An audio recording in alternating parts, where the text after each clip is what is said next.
ठीक है जी। तो सितंबर के कुछ बचे हुए थे, लास्ट ही है बस, आज खत्म हो जाएंगे ये। इसको कर लेते हैं पहले।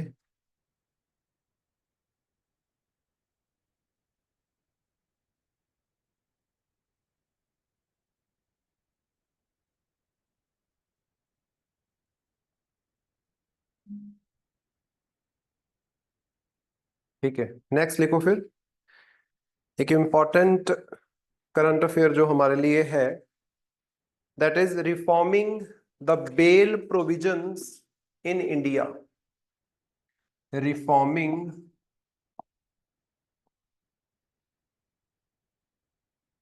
The bail provisions in India.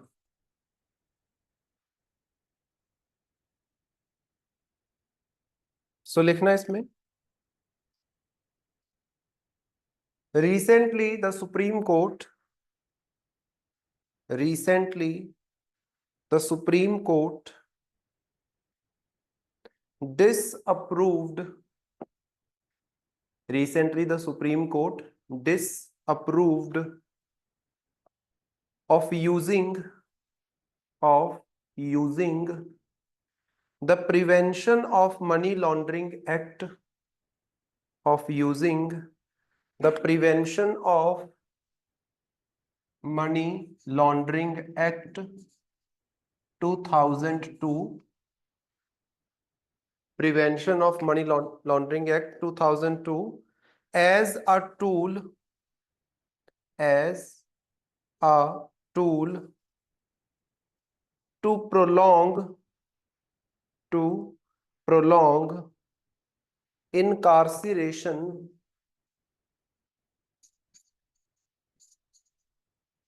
to prolong incarceration,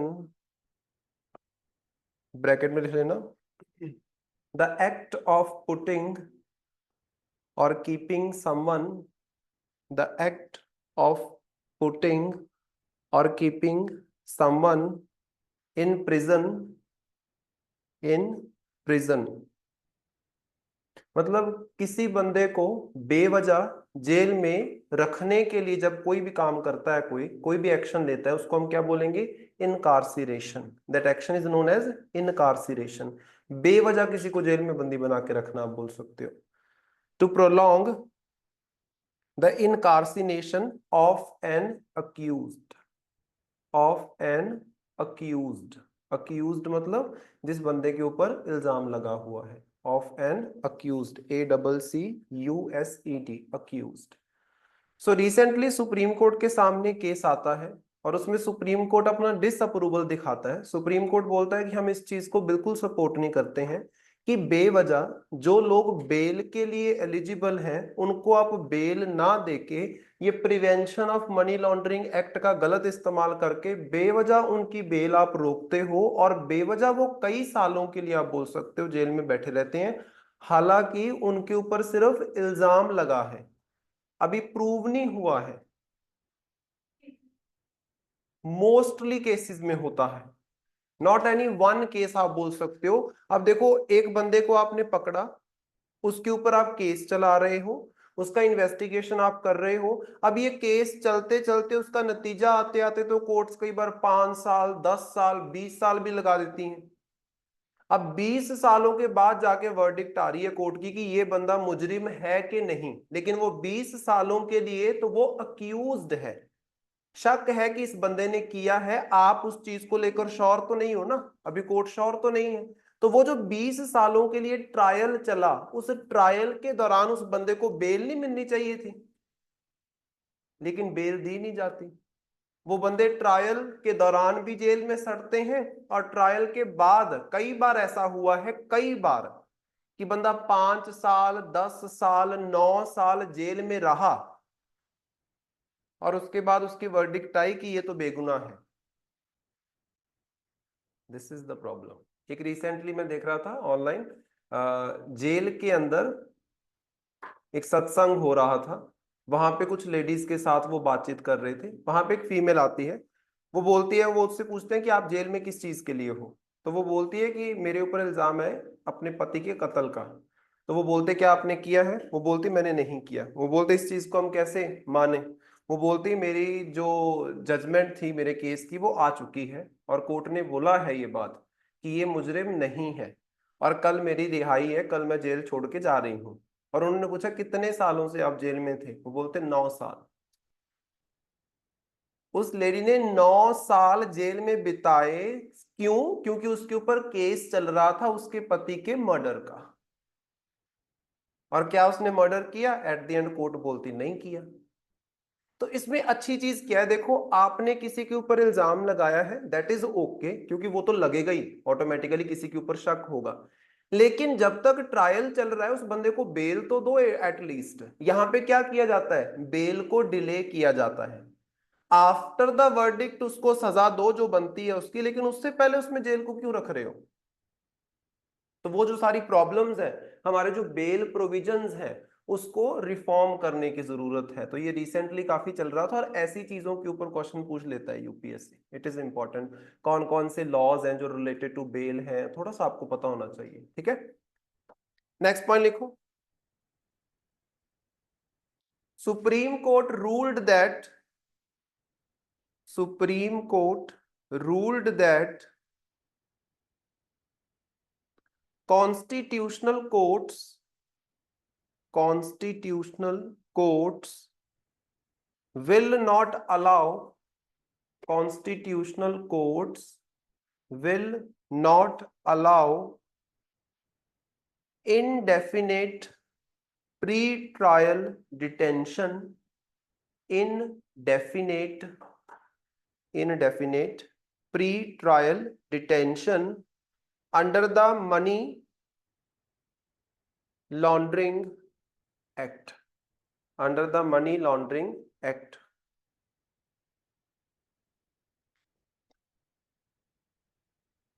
तो यहां पे अगर हम बात करते हैं तो ध्यान से देखो वो क्या बोल रहे हैं।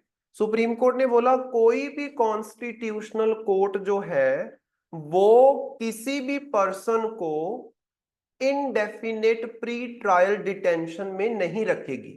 कौन से केसेस में? मनी लॉन्ड्रिंग के केसेस में। मान लो किसी बंदे के ऊपर पैसे के घोटाले का केस चल रहा है, इनडेफिनिट प्री ट्रायल डिटेंशन क्या है? मतलब जब उसका ट्रायल चल रहा है, जब जब तक उसका ट्रायल चल रहा है उस पूरे टाइम पीरियड में वो बंदा क्या है, नजरबंद होके रहेगा। नजरबंद होके रहेगा कहां पे? या तो जेल के अंदर या फिर किसी सिटी में, पर्टिकुलर सिटी में, कि आप इस सिटी से बाहर नहीं जा सकते। दैट इज द डिटेंशन, कि आपने किसी बंदे को बांध दिया एक जगह पे भी, आप यहीं पे रहोगे, इससे बाहर नहीं जा सकते विदाउट परमिशन। तो सुप्रीम कोर्ट ने बोला कोई भी कॉन्स्टिट्यूशनल कोर्ट इस चीज की अनुमति नहीं देगी। अब कॉन्स्टिट्यूशनल कोर्ट्स कौन सी हैं? सुप्रीम कोर्ट के बारे में कॉन्स्टिट्यूशन में मेंशन है, हाई कोर्ट्स के बारे में कॉन्स्टिट्यूशन में मेंशन है, सबॉर्डिनेट कोर्ट्स के बारे में कॉन्स्टिट्यूशन में मेंशन है। हाँ, कई ऐसे ट्राइब्यूनल्स वगैरह होते हैं जिसके बारे में कॉन्स्टिट्यूशन में मेंशन नहीं है, लेकिन उसके बारे में अगर आप देखोगे कोई ना कोई एक्ट बात करता है। तो ये सिर्फ कॉन्स्टिट्यूशनल कोर्ट की वो बात कर रहे हैं, specially supreme court and high court की बात हो रही है। ठीक है, नेक्स्ट पॉइंट लिखो।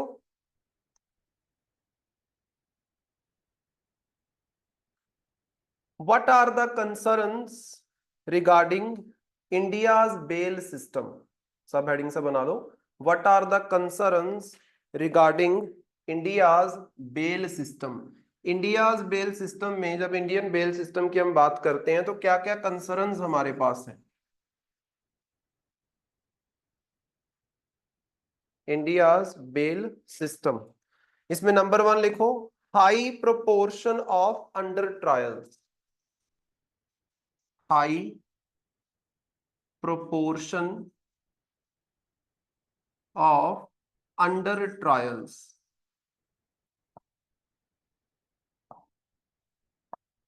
तो लिखना है इसमें over 75%, over 75% of India's prison population, जो जेलों में जनता है, over 75% of India's prison population comprises under trials.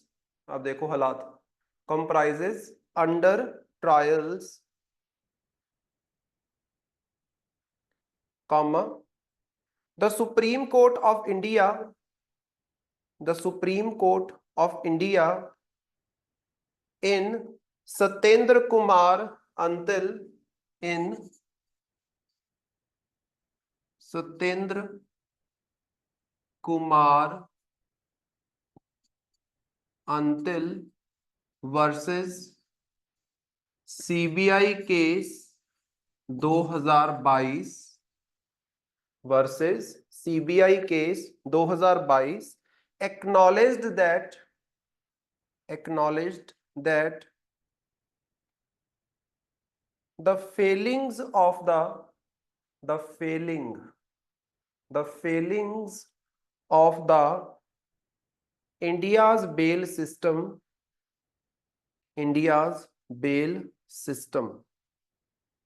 ध्यान से देखो, वो क्या बोल रहे हैं, हमारे देश के अंदर जो बेल्स में, नॉट आपकी बेल्स में, आपकी प्रिजन में जो टोटल पॉपुलेशन है उसमें 75% से ज्यादा पॉपुलेशन किसकी है, अंडर ट्रायल की है। अंडर ट्रायल मतलब जिसका अभी कोर्ट में केस चल रहा है, फैसला नहीं हुआ है। अगर तुम 75% ही मान लो, तो आज हमारी जेलों में टोटल जितने बंदे कैद हैं उसमें से 75% ऐसे हैं जिनके अभी केस ही चल रहे हैं, नतीजा नहीं आया। सिर्फ 25% ऐसे हैं जो अपनी सजा भोग रहे हैं। इससे क्या हो रहा है, हमारे जेलों के अंदर हो रहा है ओवर क्राउडिंग। भरी पड़ी हैं जेलें। अगर आपको याद हो, जब कोविड आया था तो बहुत सारे बंदों को सरकार ने क्या दी, बेल दी, क्योंकि जेलों के अंदर अगर ओवर क्राउडिंग होगी तो कोविड ज्यादा फैलना था, आप बोल सकते हो। ध्यान से देखो, अगर ये अंडर ट्रायल्स में से ज्यादा नहीं, 75% में से 50% को भी अगर तुम बेल दे दो, तो आपकी जो पॉपुलेशन है जेल की वो आधी हो जाएगी। 25% वो रह जाएंगे, 25% जिनको सजा मिली है वो रह जाएंगे। तो मतलब क्या है, ओवर क्राउडिंग बहुत ज्यादा हो रही है, तो बहुत बड़ी प्रॉब्लम है। और रिसेंटली इस केस के अंदर सुप्रीम कोर्ट ने इस बात को एक्नॉलेज भी किया कि हमारा जो बेल सिस्टम है बहुत बड़ा फेलियर है। बहुत सारे उसके ड्रॉबैक्स हैं, आप बोल सकते हो। ठीक है, नंबर 2 लिखना, undermines the principle of inverted comma में लिखना, presumption of innocence. Presumption of innocence. Presumption of innocence, double N.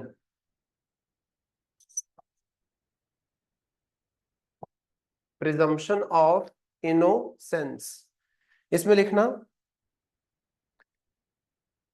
crowding of the jails with under trial prisoners, crowding of the jails with under trial prisoners undermines the principle of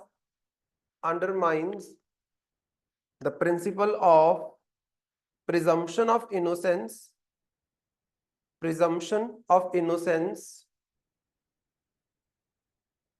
comma, which states that, ये principal है क्या, which states that a person shall have the right to be presumed innocent until proven guilty. To be presumed innocent until proven guilty। ये वाला तो आपके पास human right भी है, bracket में लिख लो, this is also a human right.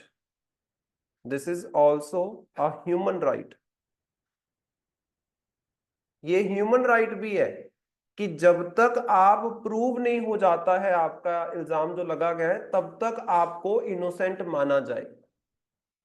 To be presumed as innocent until proved guilty. तो हर एक वो बंदा जिसके ऊपर इल्जाम अभी साबित नहीं हुआ है, साबित होने तक उसका अधिकार है कि उसको इनोसेंट माना जाए। अगर मान लो कोई बंदा अंडर ट्रायल है, उसका केस चल रहा है और उसके साथ बहुत बुरा व्यवहार किया जा रहा है कि इसने तो ये कर दिया, अभी प्रूव नहीं हुआ है, हो सकता है उसने ना किया हो, इल्जाम ही लगा हो, झूठा इल्जाम हो, और हमारे यहाँ पे झूठे इल्जाम लगने वाला सिस्टम बहुत ज्यादा है, बहुत ज्यादा है, आप बोल सकते हो।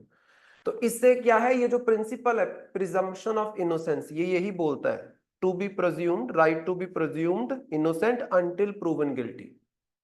तो ये आप अंडरमाइन कर रहे हो, इसको इग्नोर कर रहे हो। दूसरी प्रॉब्लम जो है, कंसर्न जो है, तीसरा लिखो, lack of empirical evidence, lack of empirical evidence, empirical evidence.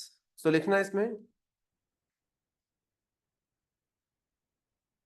The information regarding the demographics of under trials, the information regarding demographics of under trials,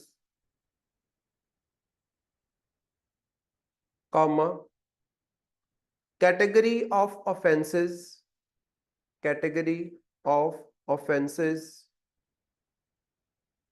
comma, timeline for bail, timeline for bail,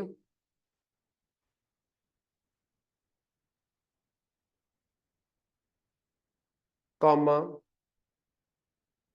proportion of under trials applying for bail, proportion of under trials applying for bail, comma, acceptance or rejection, acceptance or rejections, rates of bail, acceptance or rejection rates of bail application, bail application, etc.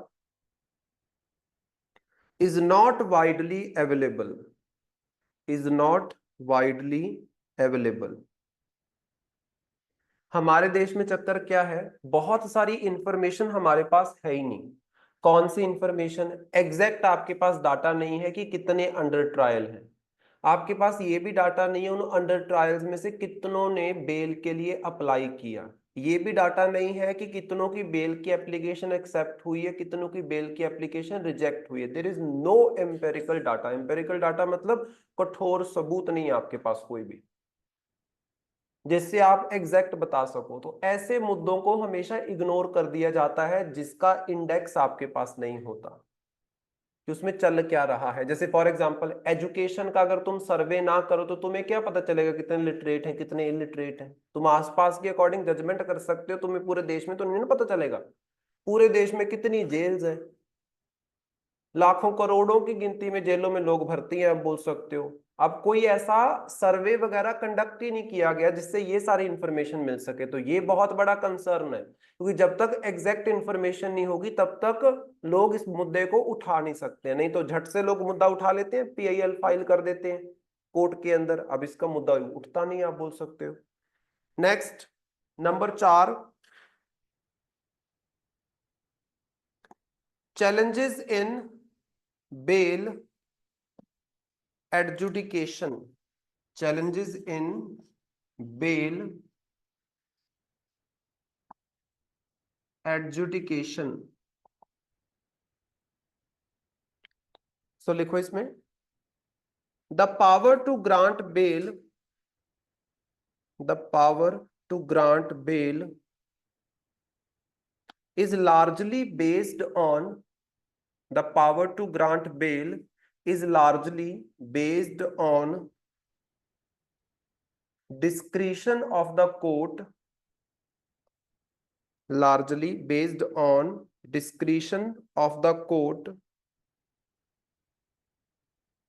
comma, bail is denied based on, bail is denied based on gravity of the offence, मतलब कितना संगीन जुर्म जो है वो किया गया है, gravity of the offence, comma, character of the accused, जो अपराधी है उसका क्या चरित्र है उसको भी देखा जाता है, character of the accused,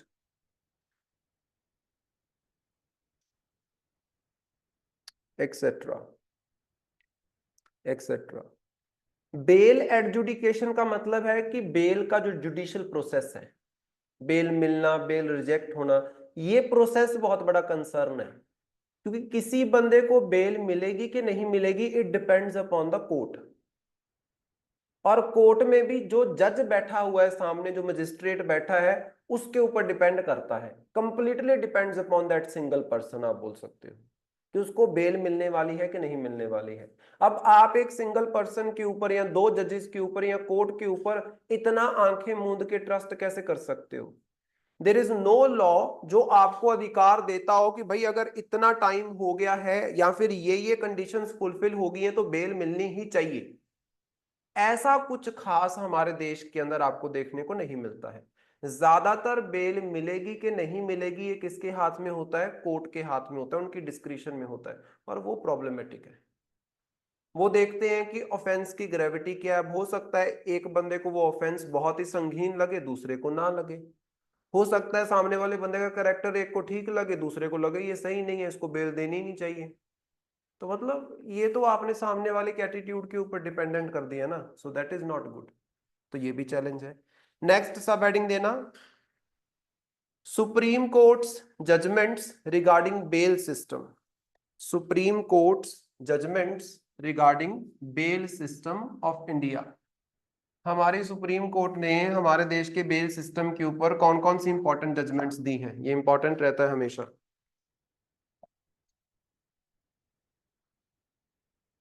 judgements of supreme court,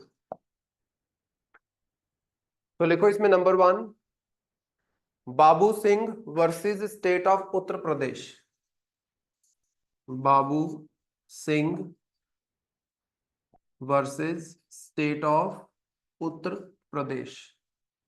state of Uttar Pradesh 1978, ये कब का केस है? 1978 का। तो लिखो इसमें, इसमें क्या बोला सुप्रीम कोर्ट ने? Supreme court said that, supreme court said that bail should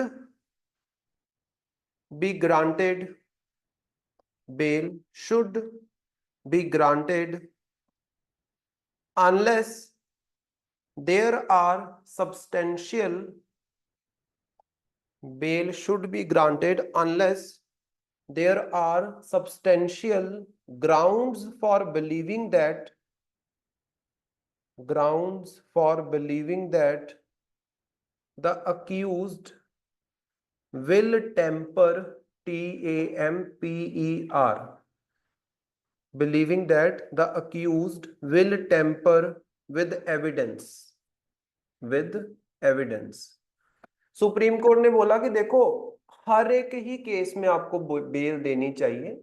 हाँ, वो बात अलग है अगर कोर्ट को लगता है कि अगर इस बंदे को हमने छोड़ा, बेल के ऊपर छोड़ा, तो ये जाके जो एविडेंस है इसके खिलाफ उसके साथ कोई छेड़छाड़ करेगा, तो उस केस में उसको बेल मत दो। अदरवाइज हर बंदे को बेल दो, क्योंकि बेल तो मिलनी चाहिए, वो अंडर ट्रायल है, वो एक्यूज्ड है, उसके ऊपर इल्जाम लगा है, प्रूव नहीं हुआ है, तो उसका अधिकार है कि जब तक प्रूव ना हो जाए उसको इनोसेंट माना जाए। तो ये सुप्रीम कोर्ट ने बोला कहां पे? Babu Singh versus state of UP, case 1978।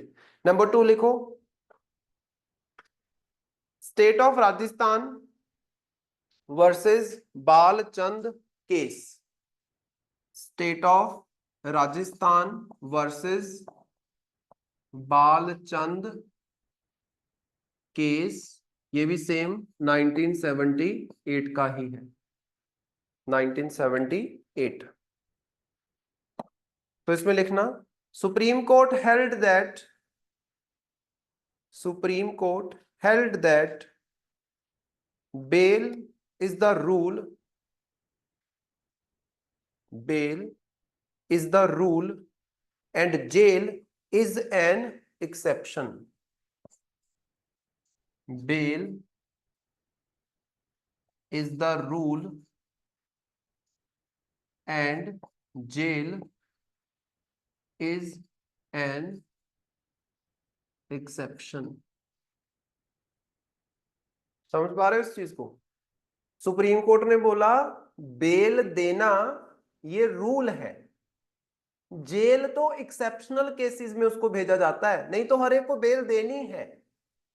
तो मतलब वही जो ऊपर बोला उस बात को बहुत अच्छे से सुप्रीम कोर्ट ने बता दिया कि भाई देयर इज अ रूल कि आप बेल दोगे ही दोगे, ऐसा नहीं है हर दूसरे बंदे को जेल में रख रहे हो आप, नहीं। अंडर ट्रायल को बेल देना रूल है, लेकिन अगर अंडर ट्रायल के केस में आपको कुछ बहुत ही संगीन दिख रहा है कि अगर इसको छोड़ा तो ये कोई गड़बड़ कर देगा, फिर उसको जेल में भेजो, तो वो एक्सेप्शनल केस हो जाएगा, एक दो बंदे। और तुम लोगों ने मोस्टली बंदों को जेल में बंद कर रखा है, that is the problem. Number 3,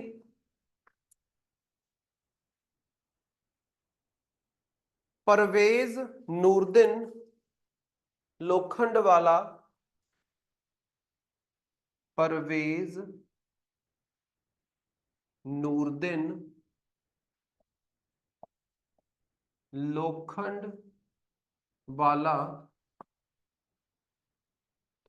versus state of Maharashtra case 2020। Lokhandwala समझते हो ना कहां पे है? महाराष्ट्र में। स्टेट ऑफ महाराष्ट्र केस 2020, 2020 का ये रिसेंट ही केस है, याद रखना। इसमें सुप्रीम कोर्ट ने क्या बोला तो लिखो। It was noted that it was noted that the bail conditions should not be excessive. The bail conditions should not be excessive compared to their intended purpose. Compared to their intended purpose.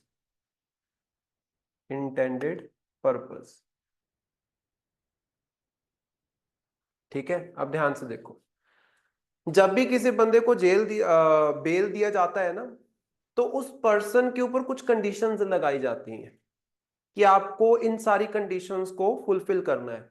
जैसे हमारे यहाँ पे तो अभी इतना system buildup नहीं हुआ, जैसे यूएसए वगैरह में देखोगे ना, वहां पे क्या करते हैं, जब किसी बंदे को बेल देते हैं तो उसके पाँव के अंदर एक छोटी सी बेल्ट सी डालते हैं, एक डिवाइस डालते हैं दोनों पाँव के अंदर, जो क्या है, पुलिस स्टेशन में पूरी इंफॉर्मेशन पहुंचाता है कि वो बंदा कितनी वॉकिंग कर रहा है। तो उस बंदे के ऊपर कंडीशन लगी होती है कि आप अपने घर से मैक्सिमम इतने मीटर दूर तक जा सकते हो, उससे बाहर आप नहीं जा सकते हो। अगर वो डिसाइडेड एरिया से बाहर जाता है तो उसका डाटा उसी टाइम पुलिस के पास चला जाता है, पुलिस उसी टाइम वहां पे चेक करने के लिए आ जाती है घर पे बंदा कहां पे तुम्हारा। हमारे यहाँ पे ये सिस्टम तो नहीं है, लेकिन हमारे यहाँ पे भी जब किसी पर्सन को बेल दी जाती है, बहुत सारी कंडीशंस रखी जाती हैं, तुमने ये नहीं करना, वो नहीं करना, यहाँ नहीं जाना, यहाँ नहीं जाना, ये नहीं करना, ये अटेंड नहीं करना। सुप्रीम कोर्ट बोल रही है कि जितना जरूरी है उतनी कंडीशंस रखो, एक्सेसिव कंडीशंस मत रखो। जैसे फॉर एग्जाम्पल किसी बंदे को बेल दी गई है ना, उसकी बेटी की शादी है, इस पर्पस के लिए उसको बेल दी गई, वैसे उसको बेल मिलनी नहीं थी। अब तुमने बेटी की शादी के लिए बंदा तो भेज दिया, लेकिन साथ में 50 पुलिस वाले भी भेज दिए, उसकी जरूरत क्या है? उतने के भेजो जितने की जरूरत है। तो वो बेटी की शादी तो कम अटेंड करेगा और एक बहुत बड़ा गुंडा ज्यादा दिखेगा वहां पे, 50 पुलिस वाले खड़े हैं, भाग ना जाए कहीं।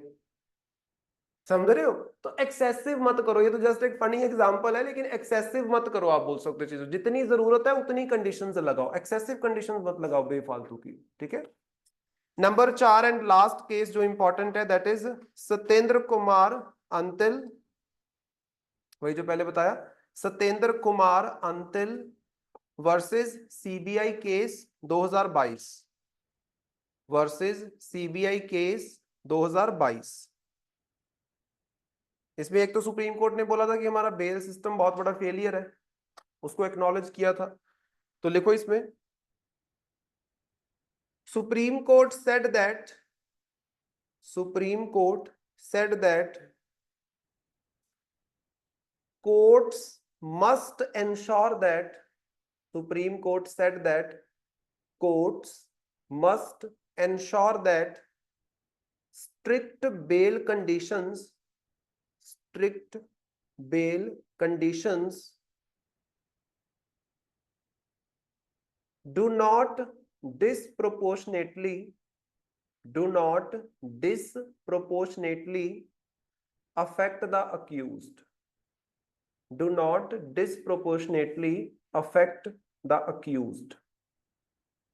सुप्रीम कोर्ट ने इस केस के अंदर बोला था कि भाई जब भी कोई कोर्ट किसी बंदे को, किसी पर्सन को, किसी अक्यूज्ड को बेल देती है तो वो ये इंश्योर करे कि सिर्फ उतनी कंडीशंस लगाई जाएं जिसके लिए जितना बनता है उतना वो बंदा सहे। ऐसा नहीं है कि बेवजह बंदे की हरासमेंट ही हो जाए, वो बोले इससे अच्छा तो मुझे उठा के जेल में डाल दो। कई बार ऐसी ऐसी कंडीशंस भी लगा दे जाते हैं कि बंदा बेल लेने के बाद भी बोलता है कि मुझे बेल मत दो, मुझे जेल में रख लो, तुम थोड़ी आजादी तो है मुझे कम से कम। तो मतलब जितनी की जरूरत है उतनी का हार्श कंडीशंस रखो, ज्यादा मत रखो। वही बात जो 2020 में बोली गई थी उसको एक बार नेक्स्ट नए फ्रेज में 2022 के अंदर बोला गया। हर जगह सुप्रीम कोर्ट क्या दर्शा रहा है कि हमारे बेल सिस्टम में बहुत सारी प्रॉब्लम्स है। ठीक है, इस चीज को आपने याद रखना है। नेक्स्ट लिखना,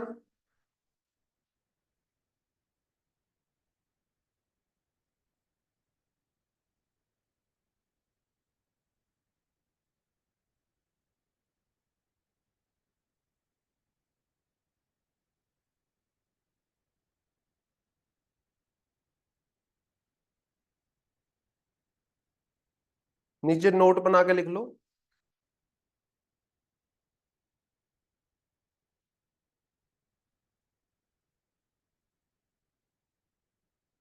excessive delays in the trials, note में लिखना ये, excessive delays in the trials could infringe upon, infringe, INFRINGE, infringe upon the fundamental rights of individual, the fundamental rights of individuals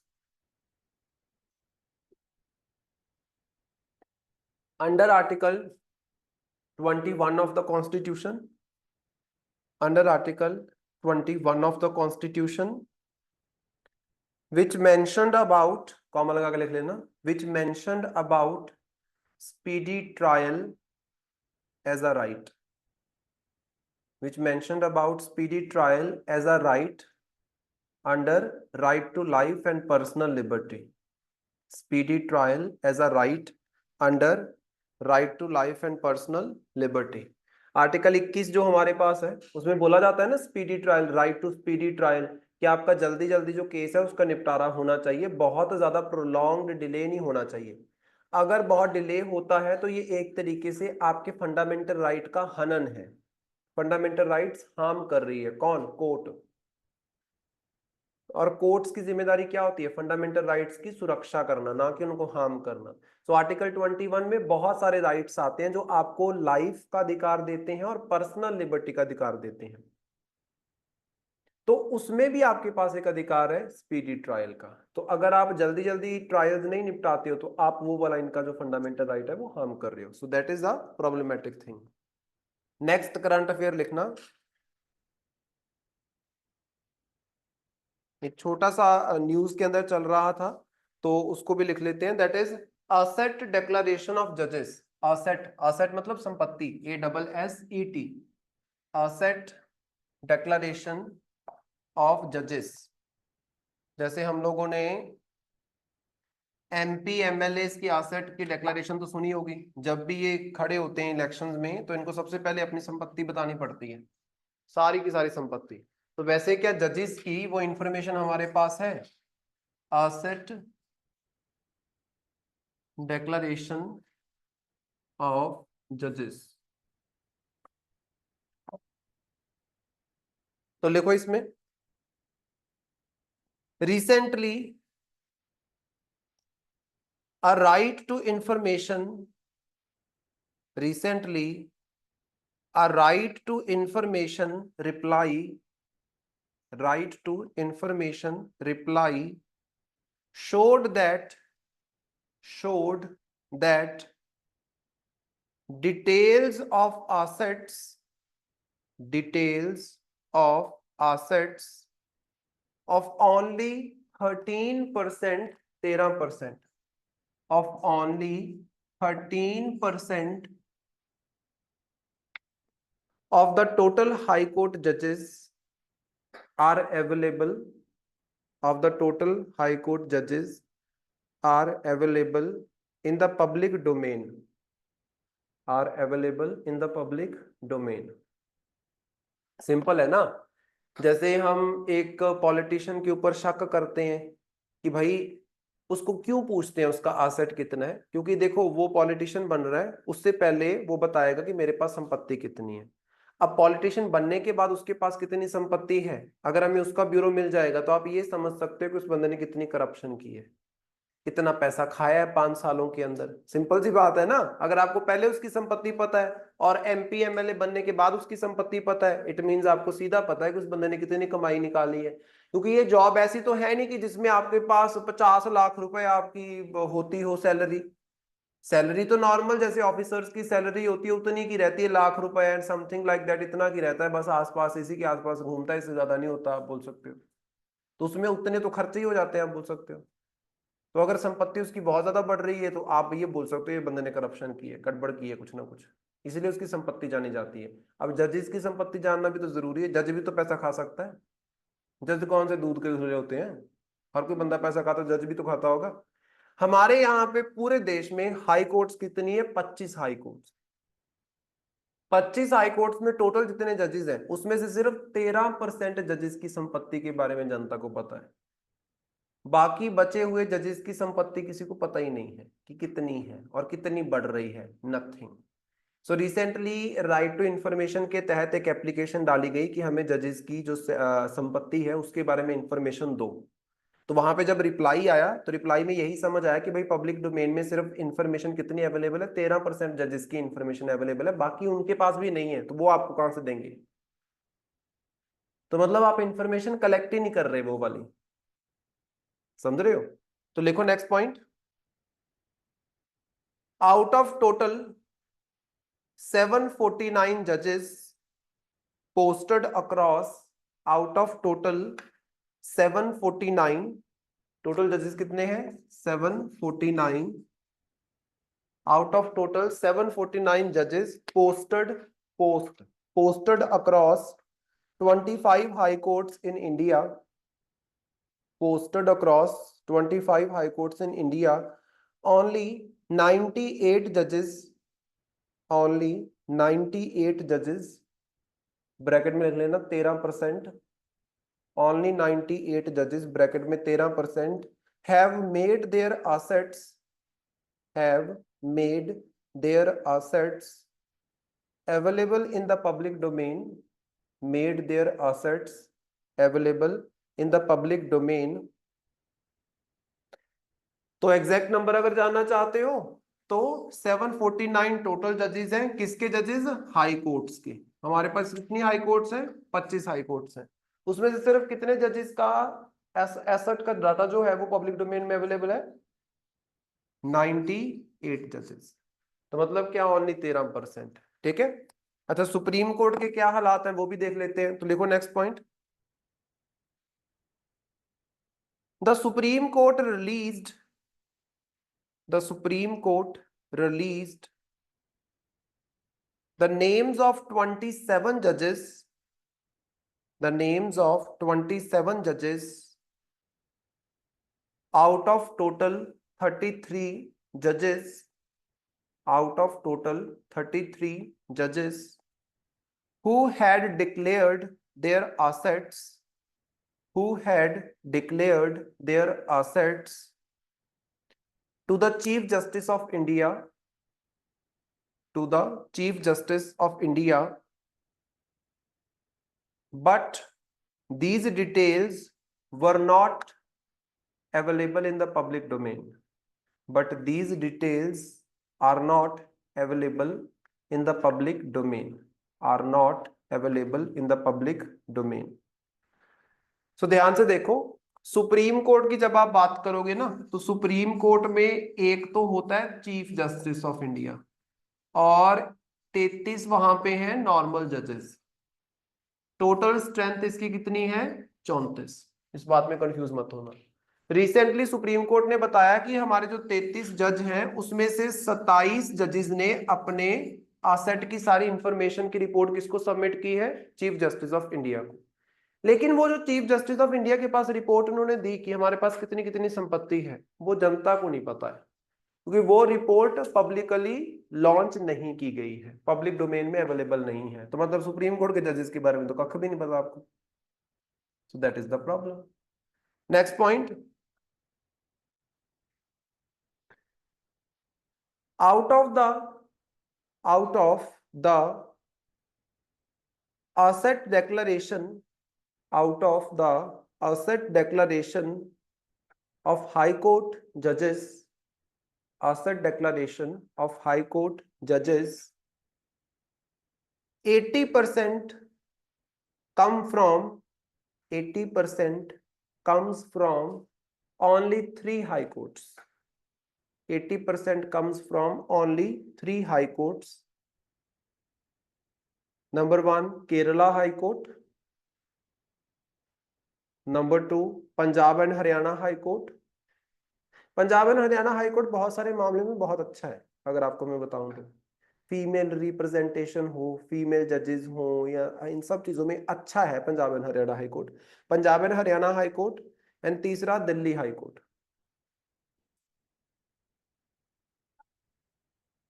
नहीं, इट इज नॉट नेसेसरी। ऐसा नहीं होता है कि मतलब जैसे फॉर एग्जांपल कि पंजाब का जो जज है वही Punjab and Haryana high court में अपॉइंट होगा, नहीं, केरला का बंदा भी अपॉइंट हो सकता है। It depends upon the president, क्योंकि अपॉइंटमेंट कौन करता है? President.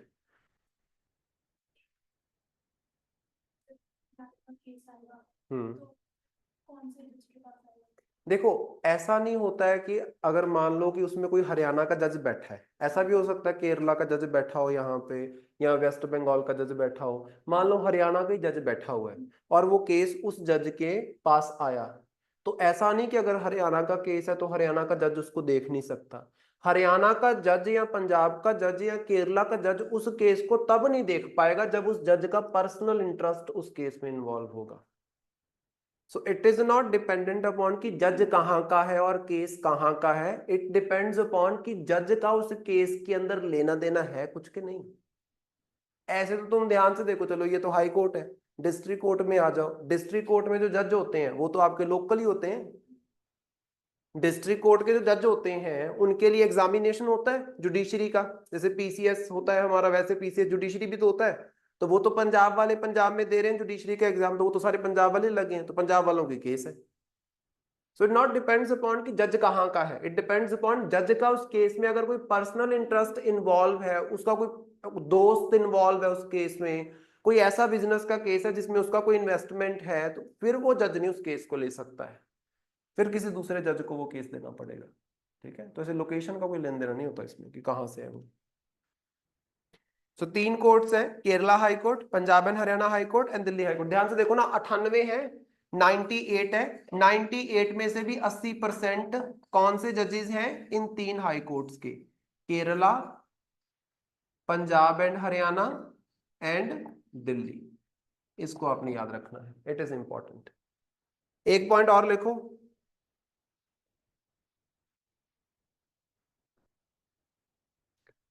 The Allahabad and Bombay High Courts,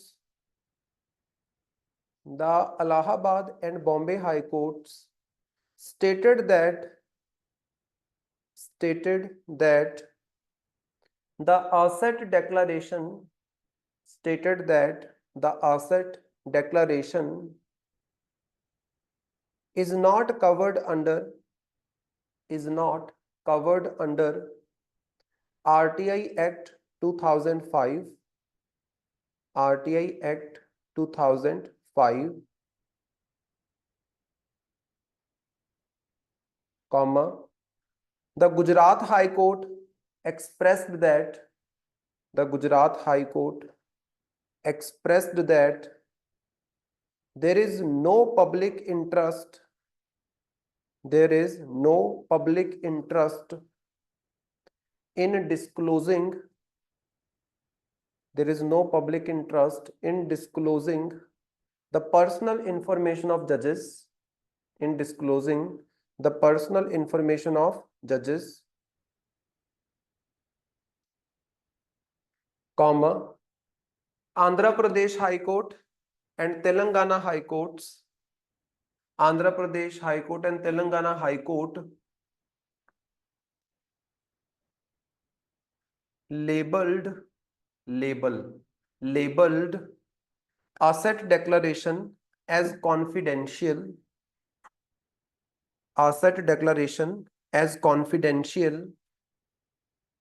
and cannot be posted online,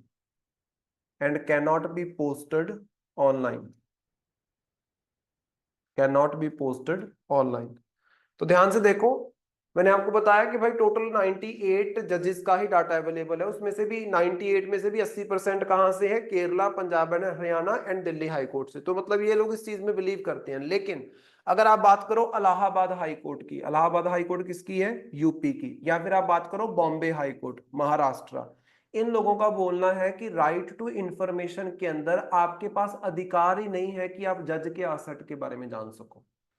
in high courts का ये विचार है इस चीज के ऊपर।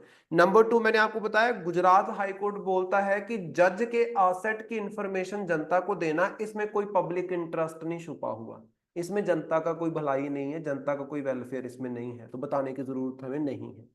और जो Andhra Pradesh and Telangana high court है, उनका मानना है कि ये कॉन्फिडेंशियल इंफॉर्मेशन है, ये प्राइवेट इंफॉर्मेशन है जजेस की, ये इंफॉर्मेशन हम ऑनलाइन पोस्ट नहीं कर सकते हैं। तो मतलब ज्यादातर हाई कोर्ट्स का क्या मानना है कि ये इंफॉर्मेशन रिवील करने की जरूरत नहीं है। तभी तो आपको ये देखने को मिल रहा है कि 98 में से 80% सिर्फ इन 3 हाई कोर्ट से हैं, और सुप्रीम कोर्ट ने भी वैसा कोई डिक्लेरेशन नहीं कर रखा है। लेकिन ये होना तो चाहिए। अरे भाई दुनिया में तो अगर आपको पता हो, मैक्सिको वगैरह जो कंट्रीज हैं, वहां पे एक्चुअली क्या हुआ है रिसेंटली, वहां पे बोला गया कि जो जज है ना, उसको इलेक्ट किया जाएगा, जजेस को अपॉइंट नहीं किया जाएगा, जजेस को इलेक्ट किया जाएगा बाय द पीपल, कि कौन बंदा जज बनना चाहिए। वो भी गलत है क्योंकि एक्सट्रीम हो जाएगा, फिर जजेस वर लाइक पॉलिटिशियंस। हो सकता है किसी बंदे को बहुत इंफॉर्मेशन है, बहुत नॉलेज है, बहुत एक्सपीरियंस है, लेकिन वो इलेक्ट ही नहीं हो पाया, और कोई कम इंफॉर्मेशन कम एक्सपीरियंस वाला बंदा इलेक्ट करके आपने जज बना दिया सुप्रीम कोर्ट का, तो फिर भी गड़बड़ हो जाएगी। तो मतलब बहुत सारी reforms all around the world हो रही है। हम इतना तो कर सकते हैं कि हमारे जजेस की इंफॉर्मेशन अवेलेबल रखें, जो कि कई जजेस भी तो अंडर द लॉ है ना, जज भगवान थोड़ी ना है, जज भी तो अंडर द लॉ है, वो भी लॉ के बाहर जाके कोई एक्शन नहीं ले सकता, तो उसको भी तो अपना बताना पड़ चाहिए, जो कि लोगों को यकीन और ज्यादा बढ़े कोर्ट्स के ऊपर। ठीक है, नेक्स्ट लिखो, next current affair,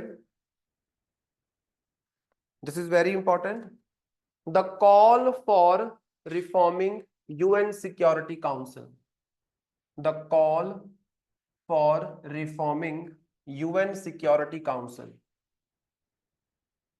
UN security council.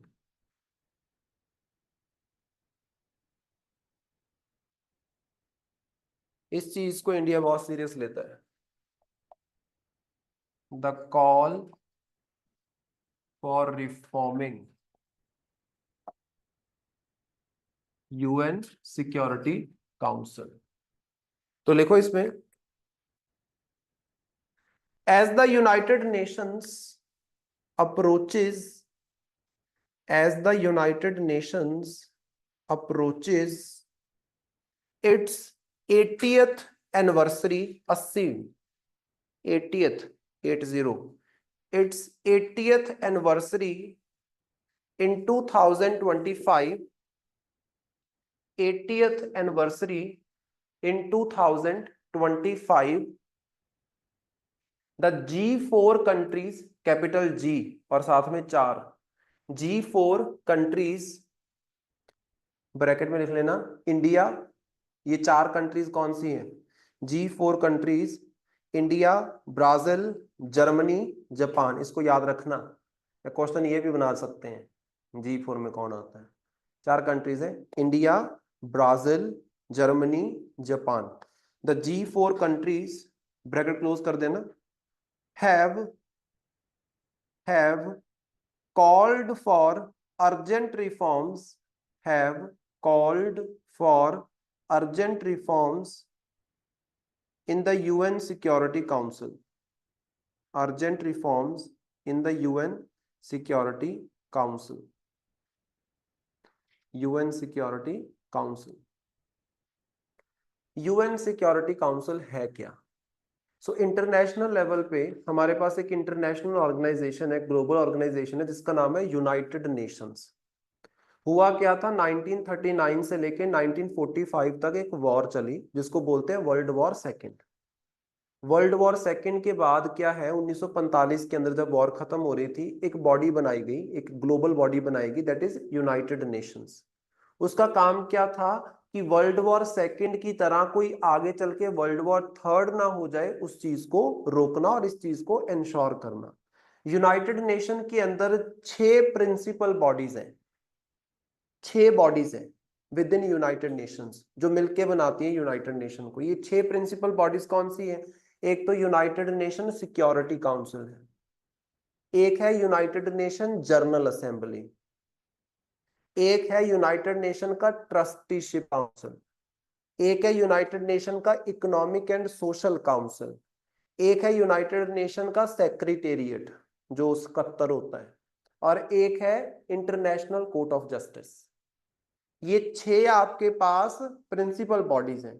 तो United Nation Security council United nation की 6 प्रिंसिपल बॉडीज में से एक है, और इसमें रिफॉर्म्स करने की बात कर रहे हैं। रिफॉर्म्स क्यों करने हैं तो ध्यान से देखो, यूनाइटेड नेशन सिक्योरिटी काउंसिल में एक टाइम पे टोटल 15 मेंबर होते हैं।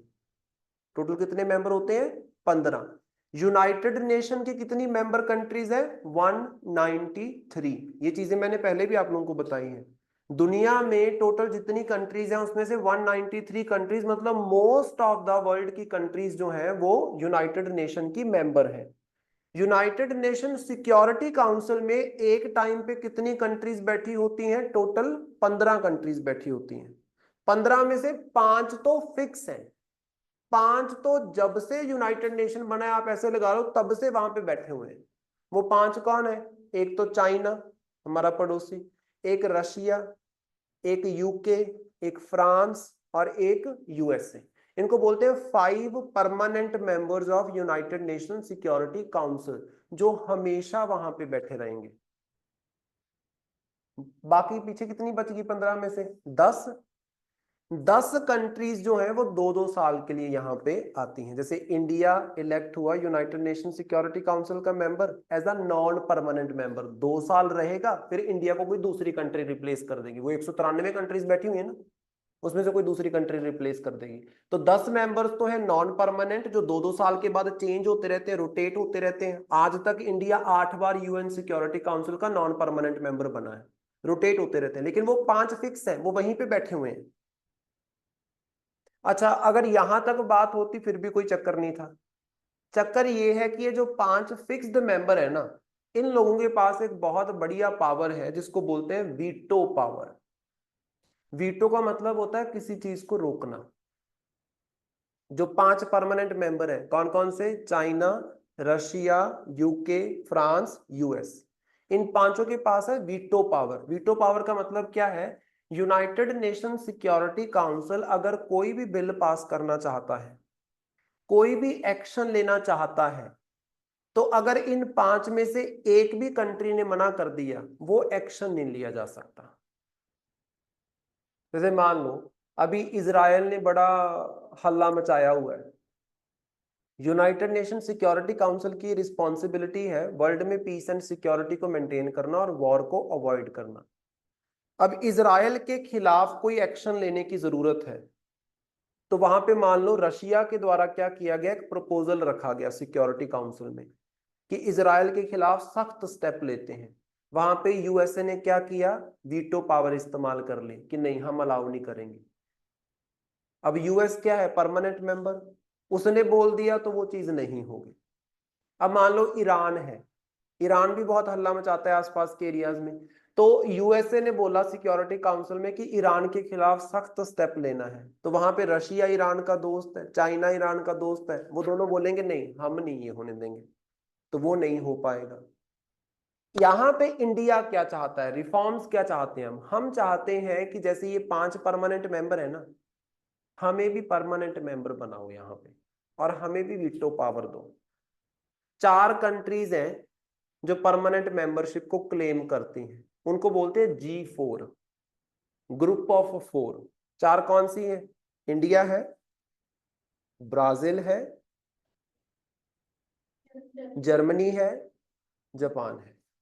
ये 4 वो कंट्रीज हैं जो परमानेंट मेंबर बनना चाहती हैं सिक्योरिटी काउंसिल का। प्रेजेंटली कितनी है?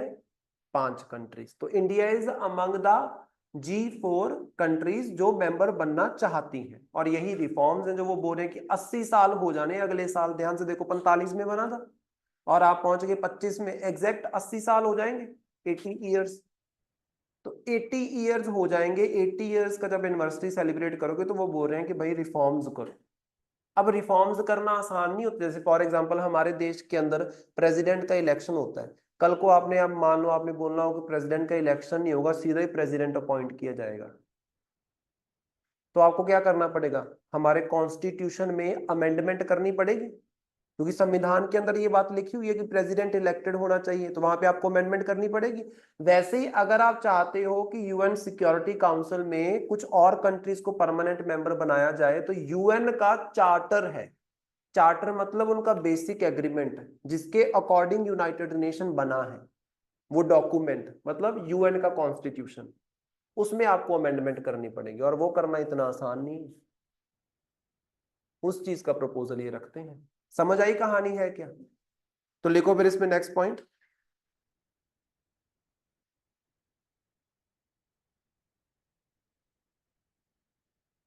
There are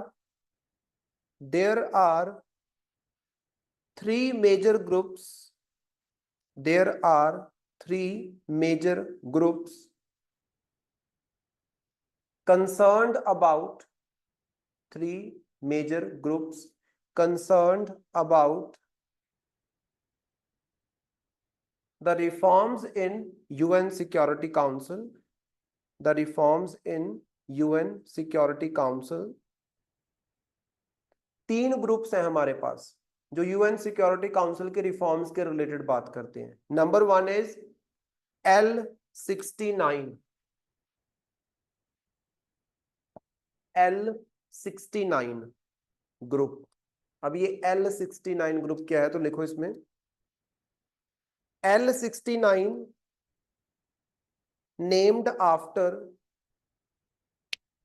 L69 named after L69 draft document, L69 draft document introduced in 2007, introduced in 2007, which initiated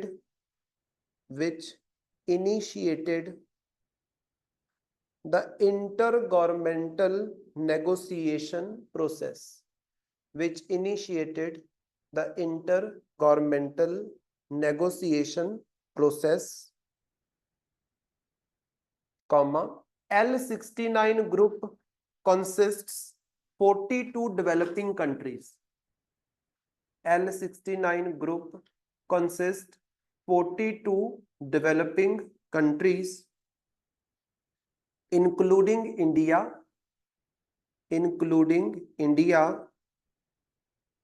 comma, other from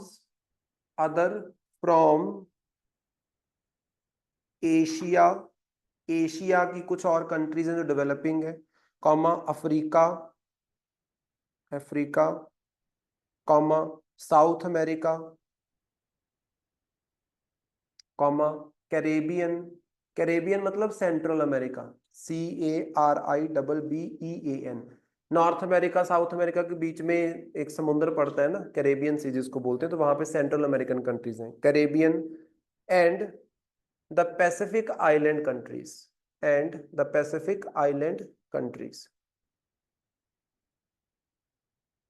सो एक ग्रुप है जिसका नाम है L69। L69 एक्चुअली क्या था? एक डॉक्यूमेंट है, उसका नाम है L69। सो L69 डॉक्यूमेंट ने क्या किया था? 2007 के अंदर यूनाइटेड नेशन में ना एक नया सिस्टम इंट्रोड्यूस किया था, inter governmental negotiation. Inter governmental मतलब अलग अलग गवर्नमेंट्स के बीच में। अगर कोई भी मुद्दा खड़ा होता है तो उसके ऊपर वो बातचीत करे, नेगोशिएट करे। इस चीज को ये प्रपोज करता था, इस चीज को ये सपोर्ट करता था। इसको सपोर्ट करने वाली मेजरली कितनी कंट्रीज हैं? 42 कंट्रीज हैं। इंडिया भी उनमें से एक है। और ये 42 कंट्रीज में कोई भी डेवलप्ड कंट्री नहीं है, सारी की सारी डेवलपिंग कंट्रीज हैं, मतलब पिछड़ी हुई कंट्रीज हैं आप बोल सकते हो। ये भी चाहती हैं सिक्योरिटी काउंसिल में रिफॉर्म्स करना, क्योंकि अगर तुम ध्यान से देखो, US, UK, France, Russia, China, ये सब डेवलप्ड वर्ल्ड में आती हैं कंट्रीज। इन 5 कंट्रीज में जो परमानेंट मेंबर है, कोई भी कंट्री साउथ अमेरिका की है? Answer is no. ना तो यूएस साउथ अमेरिका का है, ना यूके, ना फ्रांस, ना रशिया, ना चाइना। कोई भी कंट्री अफ्रीका की है? Answer is no. कोई भी कंट्री ओशियानिया की है, ऑस्ट्रेलिया वाला जो रीजन है पूरे का पूरा ओशियानिया की है? Answer is no.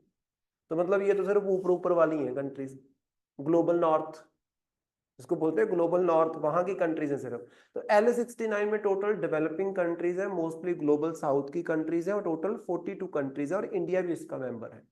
इसमें एक पॉइंट लिखो और L69 के अंदर ही, it advocates for expanding, it advocates for expanding both permanent and non-permanent membership, expanding both permanent and non-permanent membership of UN Security Council, of UN Security Council।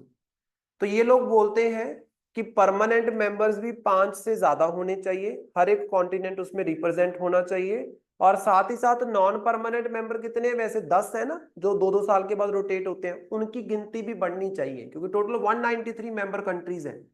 तो एक time पे देखा जाए तो 15 कंट्रीज ही बैठी होती हैं सिक्योरिटी काउंसिल में प्रेजेंटली। तो ये बोल रहे हैं सिर्फ परमानेंट मेंबर की गिनती नहीं बढ़ानी, नॉन परमानेंट की भी बढ़ा।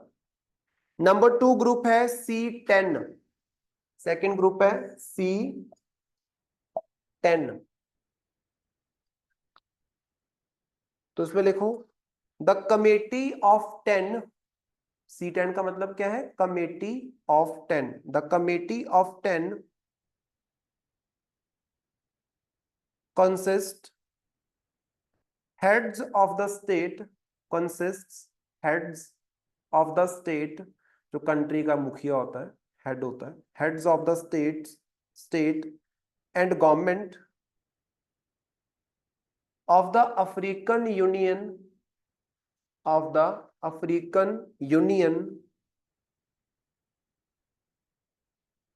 comma, it consists 10 African nations, it consists 10 African nations। इसके अंदर ना 10 अफ्रीकन कंट्रीज हैं C10 के अंदर, और वो अफ्रीकन कंट्रीज हैं जो ठीक ठाक हैं, जैसे साउथ अफ्रीका हो गया एंड ऑल, जो बड़ी कंट्रीज हैं आप बोल सकते हो, अफ्रीका में अच्छा खासा दबदबा रखती हैं। तो उन 10 कंट्रीज का ये ग्रुप है जिसको बोलते हैं कमेटी ऑफ 10, जो अफ्रीका की आवाज है एक तरीके से C10 जो है। नेक्स्ट पॉइंट लिखना, it aims to reform UN security council, it aims to reform UN security council by advocating for, by advocating for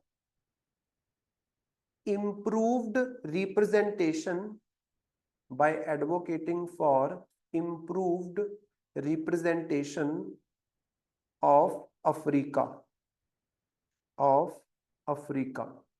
Africa की रिप्रेजेंटेशन ये ज्यादा से ज्यादा करवाना चाहते हैं, कहाँ पे? सिक्योरिटी काउंसिल में। तो ये भी रिफॉर्म्स करवाने की बात करते हैं। तो ये बोलते हैं कि भाई हमें भी एक परमानेंट सीट दो, क्योंकि अगर तुम ध्यान से देखो, ब्राजील कहाँ से है? ब्राजील कहाँ से है? South America. इंडिया कहाँ से है?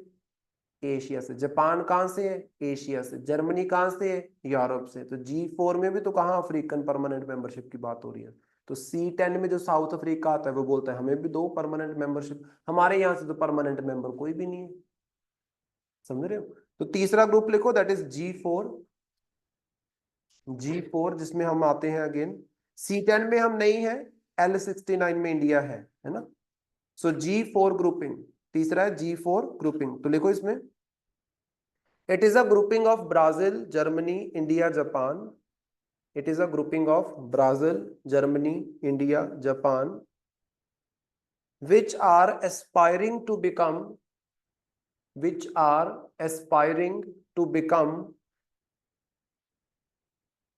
permanent members of UN Security Council. Permanent members of UN Security Council, comma. This group was created in 2004. This group was created in 2004. 2004 में इस ग्रुप को है बनाया गया, बोल सकते हो। ठीक है, तो ये 4 ग्रुप्स हैं। एक इसमें छोटा सा पॉइंट और है जो आपको पता होना चाहिए, इसके ऊपर ना प्रीलिम्स का क्वेश्चन बन सकता है। ये 2-4 दिन पहले की बात है, जो मैं आप लोगों के साथ कभी कभी शेयर करता हूँ ना, ये इंपॉर्टेंट क्वेश्चन वीडियोस वगैरह। तो उसमें अगर तुम देखोगे तो वहां पे एक क्वेश्चन मैंने डिस्कस किया था कि भाई रिफॉर्म्स कैसे होंगी, अगर रिफॉर्म्स करवानी है तो कैसे होंगी। तो नेक्स्ट हेडिंग लिखो, procedure for the UN security council reforms. Reform कर तो रहे हैं, लेकिन इसका प्रोसीजर क्या है? Procedure for the UN security reforms.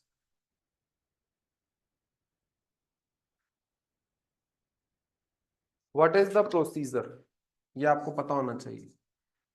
इसके ऊपर प्रीलिम्स का क्वेश्चन बन सकता है, तो लिखना इसमें, it requires amendment of the United Nations Charter. It requires amendment of the United Nations Charter. United Nations Charter, comma. It is mentioned under Article 108 of the Charter. It is mentioned under Article 108 of the Charter. UN Security UN, not UN Security Council का charter, but United nation का जो charter है उसका article 108 जो है वो बात करता है कि रिफॉर्म्स कैसे हो सकती हैं। तो उसके लिए आपको क्या करना पड़ेगा, जैसे हमारे संविधान में चेंज करना पड़ता है, कुछ चेंज करना चाहते हो हमारे देश के अंदर, तो वैसे यहाँ पे आपको सिक्योरिटी का आपके यूएन के चार्टर के अंदर चेंज करना पड़ेगा। Second point, it mentioned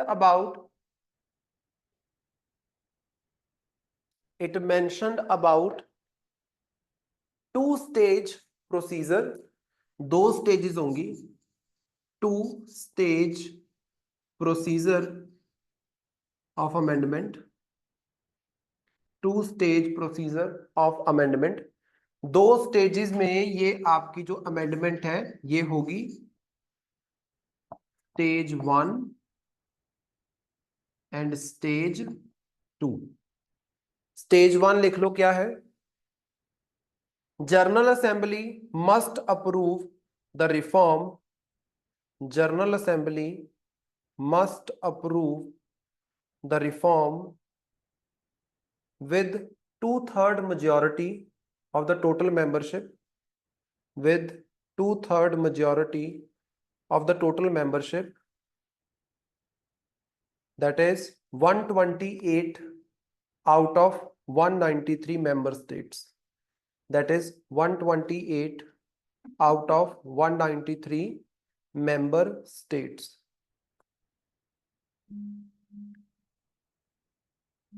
Comma. There is no veto power. There is no veto power. तो जनरल असेंबली सिक्योरिटी काउंसिल में रिफॉर्म करने के लिए सबसे पहले आपको कहां जाना पड़ेगा? जनरल असेंबली में। इट इज लाइक दिस, जैसे हमारे कॉन्स्टिट्यूशन में रिफॉर्म करना होता है, कॉन्स्टिट्यूशन में अमेंडमेंट करनी होती है, तो कौन करता है? पार्लियामेंट। पार्लियामेंट अगर तुम ध्यान से देखोगे, पार्लियामेंट के लोकसभा में 543 मेंबर हैं। वो 543 मेंबर कहां से इलेक्ट होके आए हैं? All over the India. पूरे इंडिया की जनता कहां पे रिप्रेजेंट हो रही है? पार्लियामेंट की लोकसभा में। और पूरे देश में जो आपकी स्टेट्स हैं वो कहां पे रिप्रेजेंट हो रही हैं? पार्लियामेंट के राज्यसभा में। तो पूरा देश वहां पे रिप्रेजेंट हो रहा है। पूरा वर्ल्ड कहां पे रिप्रेजेंट हो रहा है? United nation general assembly. क्योंकि जनरल असेंबली में टोटल कितने मेंबर्स हैं? जो यूएन के मेंबर्स हैं कितने हैं? 193। तो सबसे पहले आपको क्या करना पड़ेगा, वर्ल्ड की मेजॉरिटी ऑफ द कंट्री से आपको पास करवाना पड़ेगा वो रिफॉर्म्स का प्रोसीजर।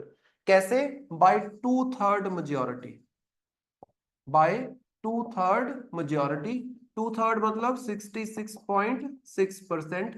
वो 193 का कितना बनता है? 128 मेंबर्स। सो कम से कम 193 में से 128 मेंबर्स जब यस बोल देंगे, उसके बाद जाके ये जनरल असेंबली में पास होगा। यहां पे किसी भी कंट्री के पास कोई वीटो पावर नहीं होती, सबकी इक्वल पावर होती है, हर एक कंट्री की। एक कंट्री एक वोट। 193 कंट्रियां तो 193 वोट्स। 193 में से कितनी वोट्स चाहिए पास करवाने के लिए? 128। इसको याद रखो। स्टेज 2 पे आओ। जब पहला हो जाएगा फिर पहुंचोगे आप स्टेज 2 पे। स्टेज 1 डन हो जाएगा, फिर स्टेज 2 पे जाना है। After the first stage approval, after the first stage approval,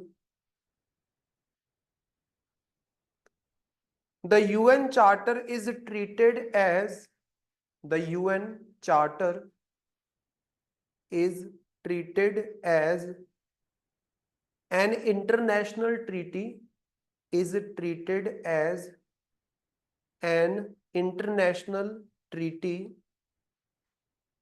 international treaty,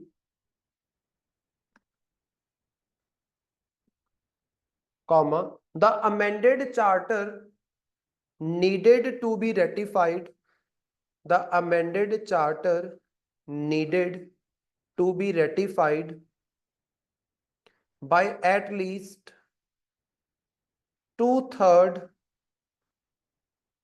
of the member states, 2/3 of the member states, including the permanent 5 member states, including the permanent 5 member states of UN Security Council, of UN Security Council। ठीक है। Stage क्या होगा? यहां पे जब आपने इस majority के साथ उस अमेंडमेंट को पास कर दिया, फिर वो यूएन चार्टर का अमेंडेड वाला जो फॉर्म है वो कहां पे जाएगा? सिक्योरिटी काउंसिल के पास। सिक्योरिटी काउंसिल में भी क्या है, टोटल कितने मेंबर है? 15 मेंबर है। 15 में से 66.6% की हमें यस चाहिए। 15 में से आपको 9 मेंबर्स की यस चाहिए। अगर देखा जाए 9 से थोड़ा सा ज्यादा होगा। 66.6% क्या होगा बताओ मुझे? 15 का 2/3 होगा। देखो सो जाएंगे अभी। 10%, 9-10 बंदे होंगे आप बोल सकते हो। तो यहाँ पे मान लो 10 बंदे हैं, 10 कंट्रीज हैं। उन 10 कंट्रीज में से 5 तो आपकी होनी चाहिए नॉन परमानेंट, और 5 के 5 होने चाहिए परमानेंट। 5 permanent 5 non permanent. 15 में से यस बोल देंगे तो फिर क्या है, जो ऊपर बिल पास हुआ था नीचे भी पास हो जाएगा, आप बोल सकते हो। और अगर 5 में से किसी एक भी परमानेंट मेंबर ने नो बोल दिया तो रुक जाएगा उधर। अभी चक्कर यही है एक्चुअली। इंडिया को परमानेंट मेंबर बनाने के लिए जो नॉन परमानेंट मेंबर्स बैठे हुए हैं वो भी हमारे लिए यस बोल देंगे। 10 में से 5 हमारे लिए यस बोल देंगे। जो परमानेंट 5 मेंबर बैठे हैं उसमें भी 4 हमारे लिए यस बोल देंगे। Russia, France, UK, US. China yes नहीं बोलेगा। China is the hurdle. ऊपर भी हम 193 में से 128 कंट्री से यस बुलवा लेंगे। चाइना सबसे बड़ी अड़चन है हमारे लिए।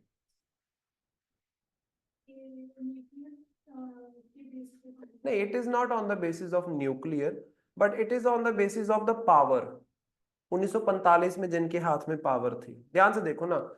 यूएन जैसे पीसीएस में क्वेश्चन पूछा हुआ था कि यूनाइटेड नेशन का जो आइडिया है, इसका जो टर्म है यूनाइटेड नेशन, ये किसने दिया है?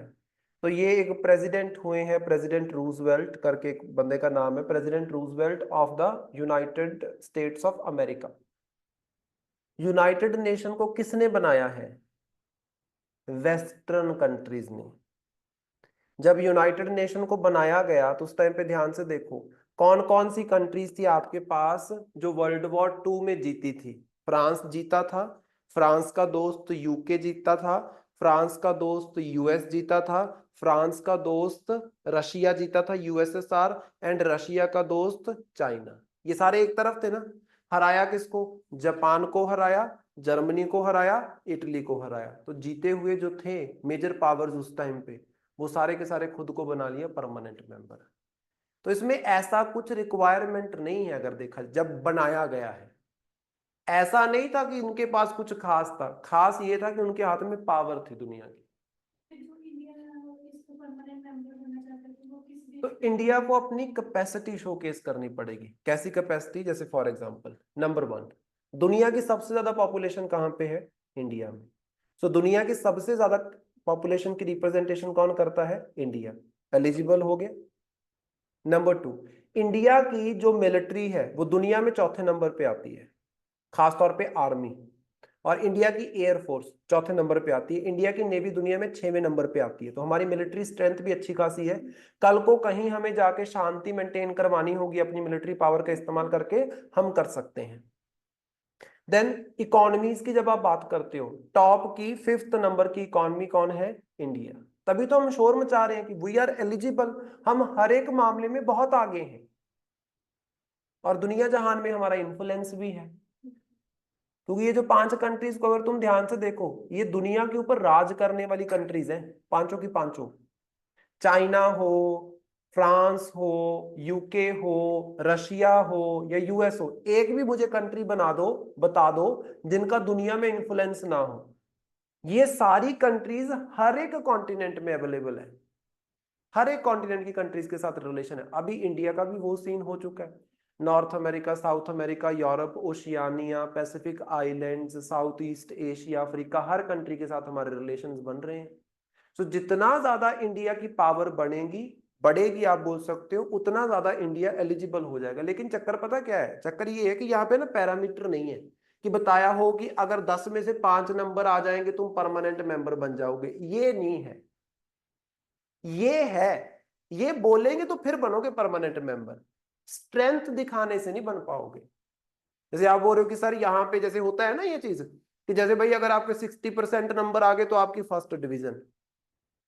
तो आपको अपनी कैपेबिलिटी शो करनी है 60% नंबर लेके। एक मैं बोलूं कि आपकी फर्स्ट डिवीजन होगी कि नहीं होगी मैं बताऊंगा। एक के 50% आए उसको मैं खुश हूं, ठीक है तेरी फर्स्ट डिवीजन। दूसरे के 80% आए, मैंने बोला नहीं तू मुझे पसंद नहीं, तेरी नहीं first division. It is like that. हाँ, इट इज लाइक दैट। तो ये आपकी कैपेबिलिटी के ऊपर बेस्ड नहीं है, ये इनके इनके लाइकिंग के ऊपर बेस्ड है आप बोल सकते हो। तो चाइना जब तक यस नहीं बोलेगा, इंडिया परमानेंट मेंबर नहीं बन सकता। That is the problem. ठीक है, नेक्स्ट लिखो। During this stage, second stage में पॉइंट लिखना है next. During this stage the ratification can be influenced by the ratification can be influenced by the parliaments of permanent 5 member countries, the parliaments of permanent 5 member countries,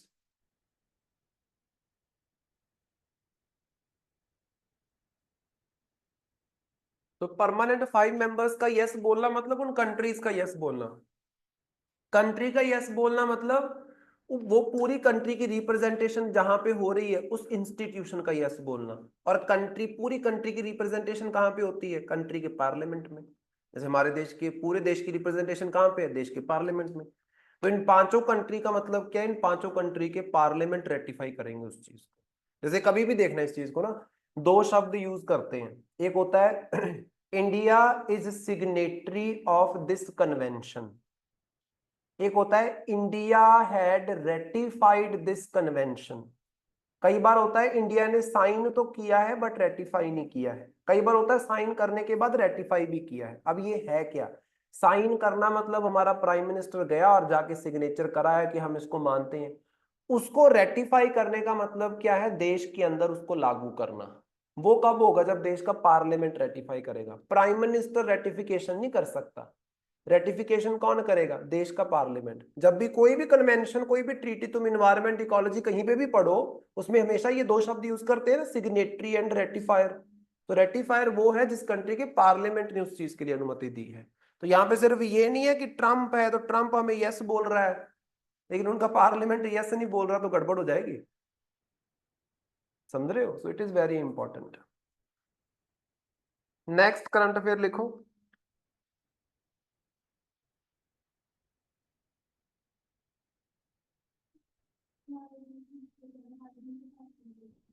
no, किसने बोल दिया? दोनों के साथ ही अच्छे थे। क्या? जैसे कि नहीं, अच्छे रिलेशंस रहे हैं। कहाँ? कहाँ खराब दिखे तुम्हें? कैसे? नहीं, ऐसा नहीं है ना। तुम ये देखो, रशिया यूक्रेन की वॉर चल रही है और इंडिया यूएसए के एग्रीमेंट साइन हो रहे हैं। रिसेंटली एक डिफेंस का एग्रीमेंट साइन हुआ, एक सेमीकंडक्टर का एग्रीमेंट साइन हुआ, क्वाड की मीटिंग में जफ्फियां डाल रहे थे। कहाँ? कहाँ खराब हुए हैं? नहीं हुए हैं। इंडिया ने बहुत अच्छे से बैलेंस किया है। इंडिया ने कौन सा रशिया को सपोर्ट किया है? किसने बोल दिया इंडिया ने रशिया को सपोर्ट किया है वॉर में? नहीं। नहीं, रशिया तो भी गए थे ब्रिक्स की मीटिंग अटेंड करने के लिए। उससे पहले गए थे उनके साथ बाइलेटरल मीटिंग अटेंड करने के लिए, और जाके क्या बोला उनको? वॉर रोको। और क्या बोला? कि हम तुम्हें सपोर्ट करेंगे वॉर में ना। इंडिया ने तो सपोर्ट ही नहीं किया, ना यूक्रेन को सपोर्ट किया और ना रशिया को सपोर्ट किया। इंडिया रहा नॉन अलाइंड। यूएसए ने यूक्रेन को सपोर्ट किया है। अब यूएसए बोलता कि आप यूक्रेन को सपोर्ट करो, हमने बोला हम किसी को सपोर्ट नहीं करेंगे। और ये हम अभी नहीं बोल रहे हैं, जब से हमारा देश बना है तब से हम ऐसे ही करते हैं। दो कंट्रीज वॉर में होती हैं, हम किसी भी कंट्री को सपोर्ट नहीं करते हैं। हम दोनों कंट्रीज को पीस के लिए मतलब पुश करते हैं कि पीस मेंटेन करो। जैसे फॉर एग्जांपल कोल्ड वॉर हुई है। कोल्ड वॉर मतलब कि डायरेक्ट वॉर नहीं चल रही है, लेकिन छुटपुट छुटपुट जगह जगह पे कोई इंसिडेंट, वो अग्रेशन सा दिख रहा है, मतलब तनाव का माहौल दिख रहा है, कभी भी कुछ भी हो सकता है, ऐसे वाला माहौल। वो चली है 1945 से लेके 1991 तक, दो पावर्स के बीच में, यूएसए यूएसएसआर, जो उस टाइम का रशिया था बोल सकते हो। हमने किसको ज्वाइन किया? किसी को भी नहीं। हमने हमेशा पीस की बात की है, मिडिल पाथ की बात की है। तो इसलिए इंडिया यूएस के रिलेशन बाइडेन के टाइम पे भी खराब नहीं थे, और इंडिया यूएस के रिलेशन उससे पहले ट्रंप था, ट्रंप के टाइम पे भी खराब नहीं थे। उससे पहले आपका बराक ओबामा था, उसके टाइम पे भी खराब नहीं थे। उससे पहले आपका जॉर्ज बुश था, उसके टाइम पे भी खराब नहीं थे। फिर उससे पहले क्लिंटन था, उसके टाइम पे भी खराब नहीं थे, सही हो गए थे। सो 2001 से इंडिया यूएस के रिलेशन अच्छे हैं, लगातार ही अच्छे हैं, कहीं पे कोई गड़बड़ नहीं है इंडिया यूएस के रिलेशंस में। बहुत कुछ हुआ है 2001 से लेके अभी तक, रिलेशंस खराब नहीं है। और रशिया के साथ तो शुरू से ही खराब नहीं है। रशिया के साथ तो जब से हमारा देश बना तब से खराब नहीं है। तो ये ऐसे आलतू फालतू मत सुन लिया करो। सुनना है तो जयशंकर को सुनो, जो आपका एक्सटर्नल अफेयर मिनिस्टर है। सुनना है तो फॉरेन सेक्रेटरी को सुनो, जो रिप्रेजेंटेटिव है, स्पोक्स पर्सन है एक्सटर्नल मिनिस्ट्री का। ये आलतू फालतू न्यूज चैनल को मत सुन लिया करो, वो क्या बोल रही है, ये कर दिया वो तो ऐसे बकवास मारते हैं, कुछ नहीं होता उसमें। समझ रहे हो? अगर आपने बोला कि सर खराब हो गए कैसे, बताओ तो सही। क्या ट्रेड कम हो गया? नहीं। क्या डिफेंस कोऑपरेशन कम हो गया? नहीं, वो तो बढ़ गया। सौसा करके एक एग्रीमेंट साइन किया सितंबर के अंदर। नेक्स्ट क्लास में उसको डिस्कस करेंगे, सौसा।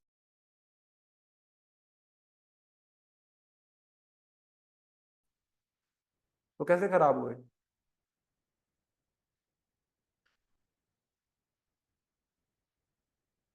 नेक्स्ट लिखो।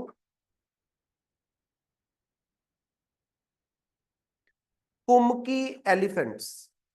कुमकी, KUMKI, kumki elephants.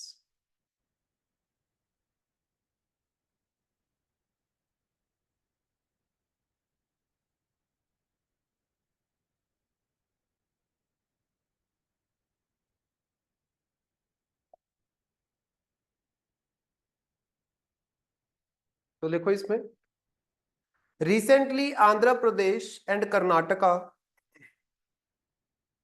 recently Andhra Pradesh and Karnataka signed an agreement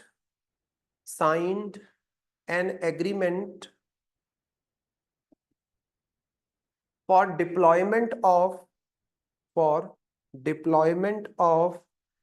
trained elephants or kumki elephants, deployment of trained elephants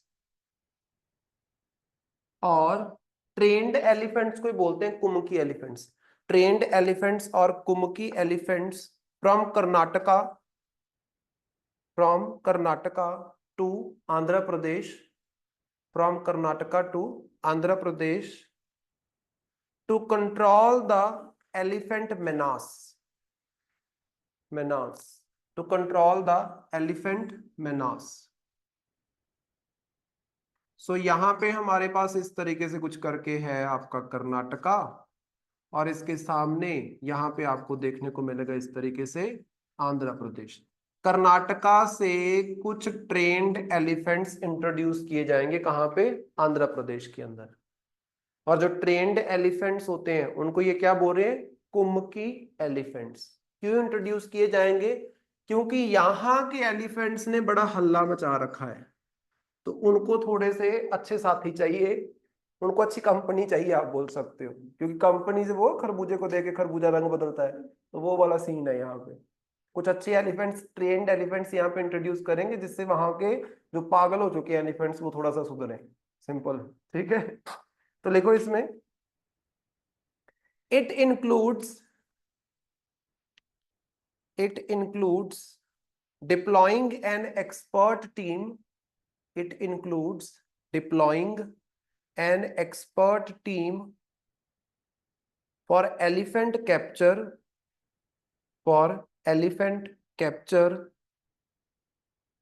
comma, training programs, comma, knowledge transfer,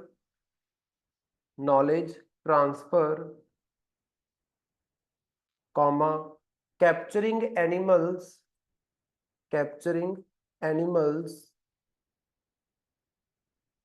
comma, nutrition and food,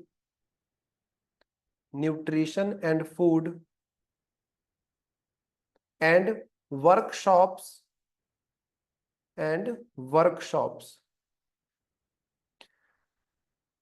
तो यहाँ पे क्या है कि इस programme के तहत, इस एग्रीमेंट के तहत ये सारी चीजें जो हैं कर्नाटका प्रोवाइड करेगा किसको? आंध्र प्रदेश को। तो सिर्फ ये नहीं कि एलिफेंट भेज देने हैं, वहां से कुछ एक टीम भी भेजी जाएगी ऑटोमेटिकली। अगर उनके पास ट्रेंड एलिफेंट्स हैं तो एक टीम होगी जिन्होंने ट्रेनिंग प्रोवाइड की होगी, तो वो मदद इन्होंने किसको देनी है? आंध्र प्रदेश को। जो कि आंध्र प्रदेश के अंदर जो ये मेनान्स है एलिफेंट्स को, कई बार आपने देखा होगा, तंग करते हैं, रोड पे आ जाते हैं, ब्लॉक कर देते हैं, वो सारी चीजें, गाड़ियों को तोड़ते हैं, फेंकते हैं, बाइक्स को करते हैं, बहुत कुछ करते हैं, क्योंकि जगह जगह पे तो आपने रोड बना रखे हैं, वो बेचारे भी क्या करें। और एलिफेंट एक ऐसी कम्युनिटी है जो सीजन के अकॉर्डिंग एक जगह से दूसरी जगह मूव करते हैं, मोस्टली एनिमल्स करते हैं, तो ये भी करते हैं आप बोल सकते हो, एक जगह पे टिक के नहीं बैठते ये। तो इसलिए यहाँ पे ये ट्रेनिंग वगैरह सब, ये टीम भी प्रोवाइड करने की जरूरत है आंध्र प्रदेश को, ठीक है। नेक्स्ट लिखो, Karnataka has transferred 62 kumki elephants, Karnataka has transferred 62 Kumki elephants to Uttar Pradesh,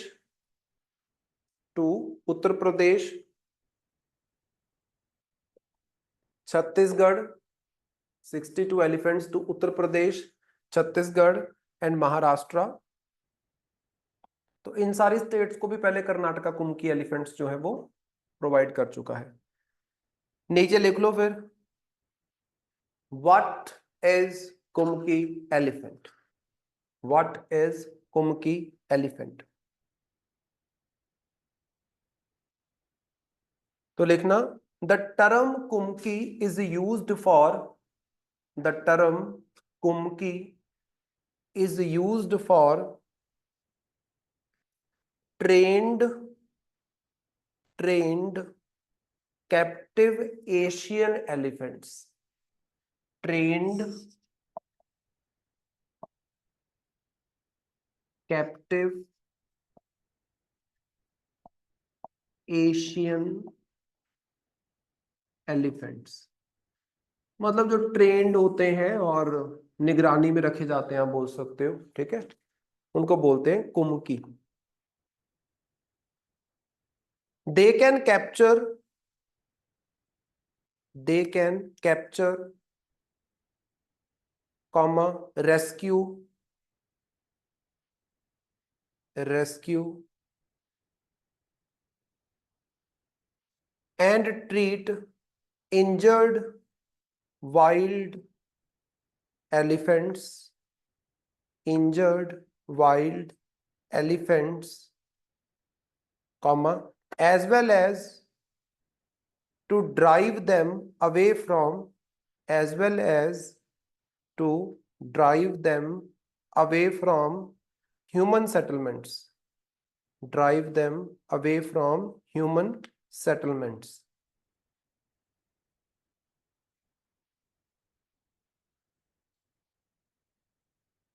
comma,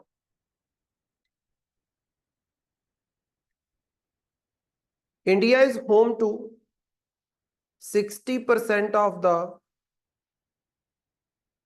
total population of Asian elephants in the world, of the Asian elephants. India is home to 60% of the Asian elephant population in the world, with estimated 27,300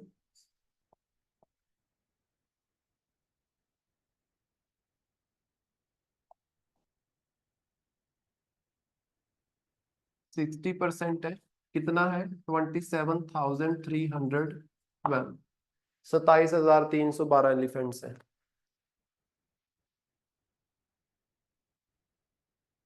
ठीक है। तो यहाँ पे ध्यान से देखो, कुमकी elephant क्या होता है कि ट्रेन्ड एलिफेंट। इसको आप क्या करोगे, जब जंगल में छोड़ोगे तो ये बाकी एलिफेंट्स को मदद कर सकता है। कैसे? मान लो, ये हंस रहे हैं देखो, मान लो एक एलिफेंट कहीं पे फंस गया, किसी गड्ढे में गिर गया या कुछ, उसको बाहर निकालना है, तो ये एलिफेंट्स ट्रेंड होते हैं कि कैसे उनकी हेल्प की जा सकती है, कैसे उनको सपोर्ट। अगर उनको कोई इंजरी हो गई है टांग में या कहीं पे, तो पानी ऊपर फेंकना या कुछ करना, मतलब समथिंग लाइक दैट, इनको थोड़ी बहुत ट्रेनिंग दी जाती है कि अपने फेलो एलिफेंट्स को ये हेल्प कर सकते हैं। साथ ही साथ इनको ट्रेनिंग दी जाती है कि जहां पे भी आपको ह्यूमन सेटलमेंट दिखती है वहां से ये दूर भागते हैं और बाकियों को भी साथ में लेके भागते हैं, जिससे क्या है, एलिफेंट्स ह्यूमन सेटलमेंट से दूर रहेंगे, एलिफेंट और मैन का जो क्लैश होता है वो नहीं हो पाएगा, आप बोल सकते हो। तो ये सारी चीजें आप तो कर नहीं सकते, क्योंकि आप भगाओगे तो उठा के फेंकेंगे आपको, तो ये एलिफेंट ही एलिफेंट को समझा सकता है, तो इसलिए कुमकी एलिफेंट्स, ट्रेन्ड एलिफेंट्स आप बोल सकते हो, जो यहाँ पे यूज किए जाते हैं। सो कोई पूछ ले तो आपको थोड़ा पता होना चाहिए कुमकी एलिफेंट्स क्या है, ठीक है।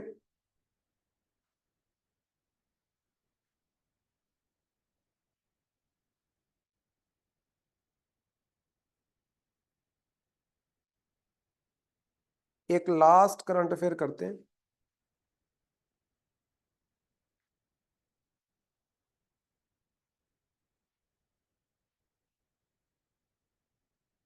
सो लिखना,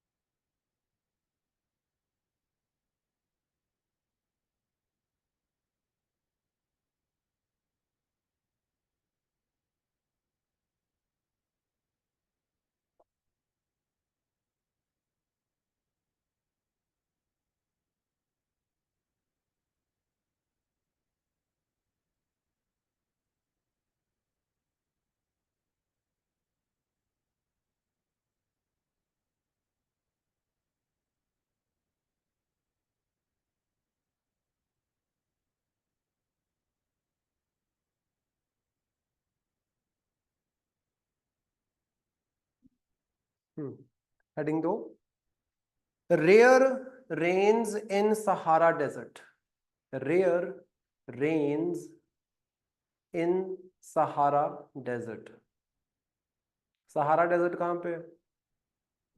अफ्रीका में। अफ्रीका का जो ऊपर वाला नॉर्थ वाला हिस्सा है वो पूरे का पूरा आपका क्या है? सहारा डेजर्ट है। तो वहां पे आपको रेयर रेन्स देखने को मिली। कैसे, क्यों? तो लिखो रिसेंटली। हम्म वही तो है रेयर रेन्स, और क्या है? Recently the rainfall has flooded, recently the rainfall has flooded the sand dunes of Sahara Desert, the sand dunes of Sahara Desert in Morocco, in Morocco, Morocco, Morocco, comma, the rain was triggered by, the rain was triggered by, the rain was triggered by northward shift of intertropical convergence zone, ITCZ जो होता है, was triggered by northward shift of intertropical convergence zone, comma, which has moved further north, which has moved further north than the usual,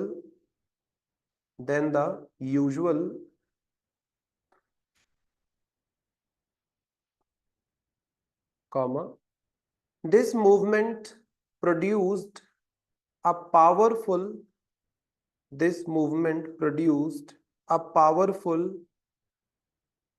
extratropical cyclone, extratropical cyclone that swept through northwestern Africa, that swept through northwestern Africa.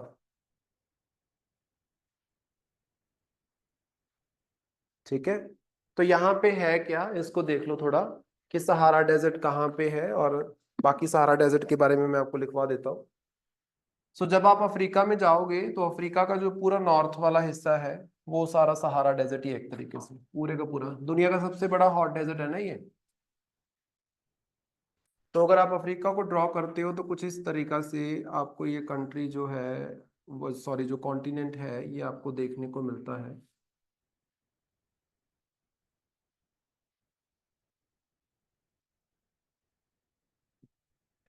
Right, यहाँ पे आपको Madagascar मिल जाएगा ऐसे करके कुछ। यहाँ पे country पड़ती है इस तरीके से इधर,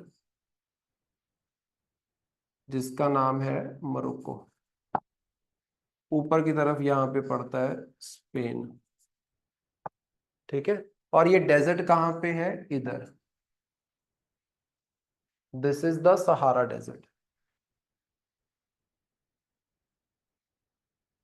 ये वाला आपका पूरा एरिया, ये वाला थोड़ा सा इसकी चोंच जैसी होती है, ऐसे ऐसे करके कुछ ऐसे ऐसे करके होता है, सोमालिया वाला area. Right, this is Sahara desert.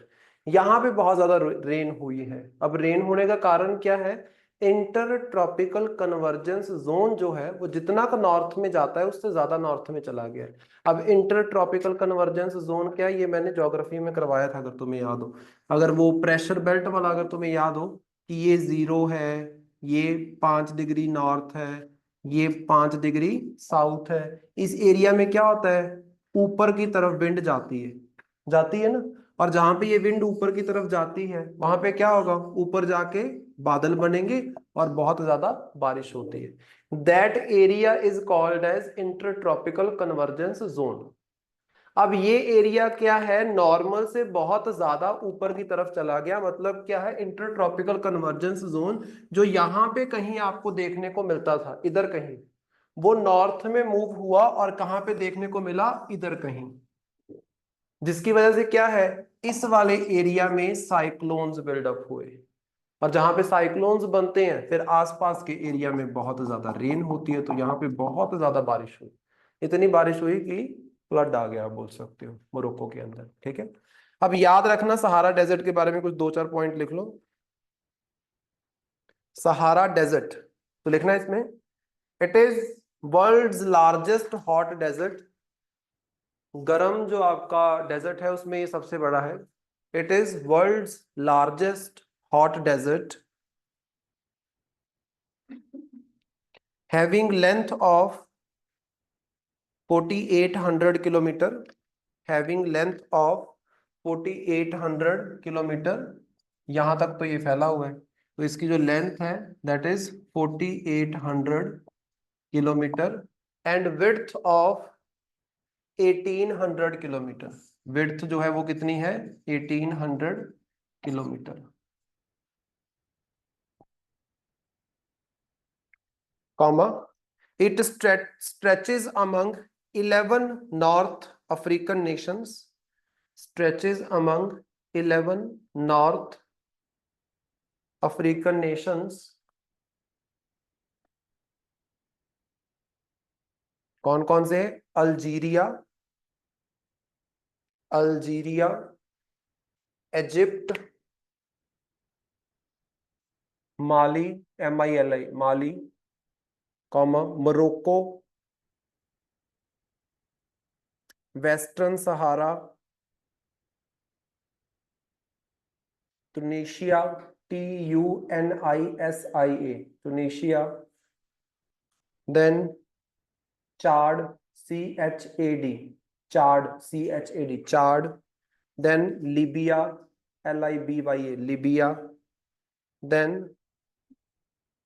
Niger, फिर सूडान, फिर है आपका मारुतानिया, मारुतानिया MAURITANIA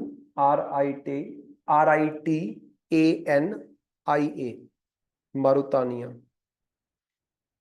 MAURITANIA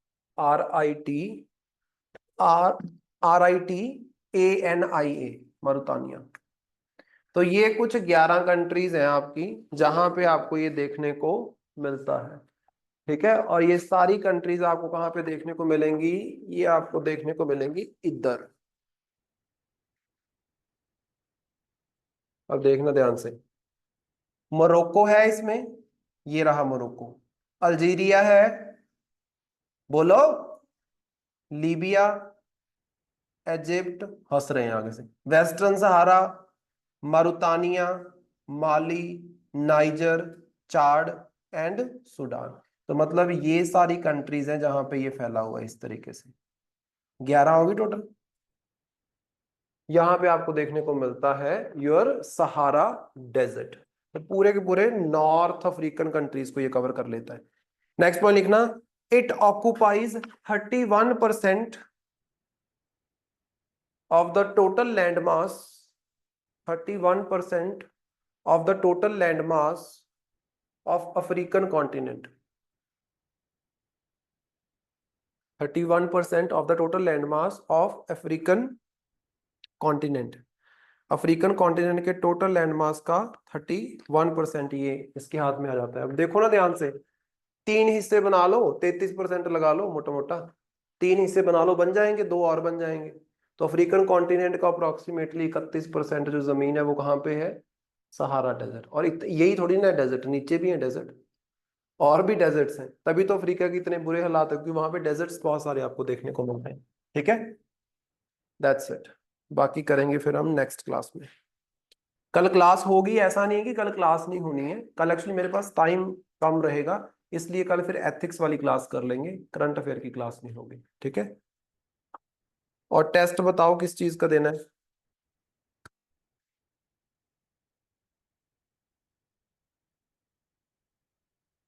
है? एथिक्स तो अभी स्टार्ट ही हुआ है,